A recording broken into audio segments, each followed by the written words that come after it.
এই যে আপনি কি জানেন যে কিভাবে আপনি অ্যাডভান্স রাইটিং লিখবেন, ইডিয়মস ব্যবহার করবে, সেটাই আমরা এখন শিখবো। ওকে, তো দেখুন এখানে একটা সেন্টেন্স দেয়া আছে।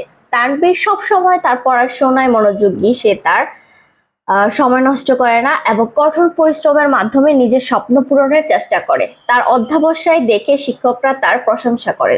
তো এটার যে নর্মাল সেন্টেন্সটা, এটার যে ট্রান্সলেশনটা হবে সেটা আমি এখানে লিখেছি। দেখুন যে Tanvir is always attentive to his studies, মানে কি দেখুন তানভীর সবসময় তার পড়াশোনায় মনোযোগী। তো এটা আর সেন্টেন্সটা হচ্ছে কি এটা লিখেছি। তারপরে দেখুন যে সে তার সময় নষ্ট করে না, ঠিক আছে, কি হবে, he does not waste time. তারপরে কি করে দেখুন, এবং কঠোর পরিশ্রমের মাধ্যমে নিজের স্বপ্ন পূরণের চেষ্টা করে। তো দেখুন এখানে কি লিখছি যে and tries to achieve his dreams through hard work, ঠিক আছে। and পরবর্তীতে দেখুন যে চেষ্টা করে, তার অধ্যবসায় দেখে শিক্ষকরা তার প্রশংসা করেন। তো his teachers কি করে, praise him for his কি পারসিভিয়ারেন্স। ওকে, তো প্রশংসা করে। তো এই যে সেন্টেন্স গুলো আমি লিখলাম, এই যে দেখুন এই যে হি অলওয়েজ অ্যাটেন্টিভ টু, এই সেন্টেন্সটাকে কিভাবে আপনি অ্যাডভান্স ওয়েতে ইডিয়মস ব্যবহার করে লিখবেন সেটাই এখন আমরা শিখবো। দেখুন Tanvir is always attentive to his studies. তো এই লেখাটাকে আপনি কিভাবে লিখতে পারেন সেটা দেখুন। Tanvir burns the midnight oil to stay ahead in his studies, ঠিক আছে। এই যে burns the midnight oil, এটার বাংলা কি জানেন, গভীর রাত পর্যন্ত পরিশ্রম করা। দ্যাটস মিন কি দেখুন যে এই সিম্পল বাক্যটাকে আমরা কিভাবে ইডিয়মস দিয়ে কত সুন্দরভাবে আপনি লিখতে পারছেন। যে দেখুন Tanvir burns the midnight oil to stay head in his studies. দেখুন একদম নর্মাল সেন্টেন্সটাকে আমরা কি করলাম, একদম ইডিয়মস ব্যবহার করে অ্যাডভান্স করে ফেললাম। পরবর্তী বাক্যের যদি আপনি আসেন, যে এখানে আমি কি লিখেছি, he does not waste time and tries to achieve his dreams through hard work. ওকে, তো পরবর্তী দেখুন এটা আপনি কিভাবে লিখতে পারেন, he never lets time slip through his fingers, ঠিক আছে।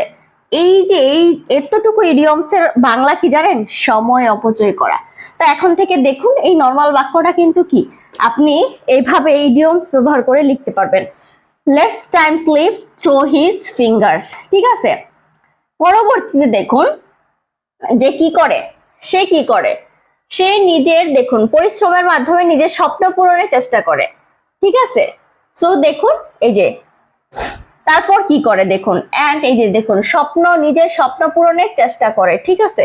তাইলে দেখুন and is always willing to go the extra mile, ঠিক আছে। এক্সট্রা মাইল অর্থ কি, এই যে দেখুন অতিরিক্ত চেষ্টা করা, এই যে willing to go the extra mile, ঠিক আছে।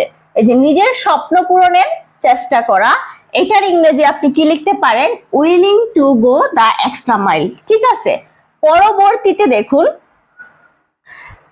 একটা জিনিস যে চেষ্টা করা, ঠিক আছে। তো পরবর্তী সেন্টেন্সটা কি হবে, যে তার অধ্যবসায় দেখে শিক্ষকরা তার প্রশংসা করে। তো এই সেন্টেন্সটাকে আপনি অ্যাডভান্স ওয়েতে কি লিখবেন, দেখুন his teachers sign his praises for his dedication, ঠিক আছে। তো দেখুন এখানে আমরা নর্মাল ওয়েতে লিখেছিলাম না, এটাকে আপনি এইখানে অ্যাডভান্স ওয়েতে লিখবেন যে his praises, মানে কি দেখুন seeing someone praises mean হচ্ছে প্রশংসা করা, ঠিক আছে। এখন থেকে তাহলে কি আপনি এই নর্মাল সেন্টেন্সটাকে এই ফ্রেজগুলো ব্যবহার করে কিন্তু সুন্দরভাবে লিখতে পারবেন। আশা করি আপনি বুঝতে পেরেছেন। যদি কেউ বুঝতে না পারেন অবশ্যই আমাকে কমেন্ট করে জানাবেন যে ম্যাম আমি বুঝতে পারিনি, আমাকে বুঝিয়ে দেন। আমি অবশ্যই আপনাদের বুঝিয়ে দেওয়ার ট্রাই করব।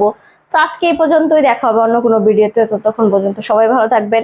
আর ভিডিওটি কিন্তু অবশ্যই লাইক, সাবস্ক্রাইব এবং শেয়ার করে দিবেন।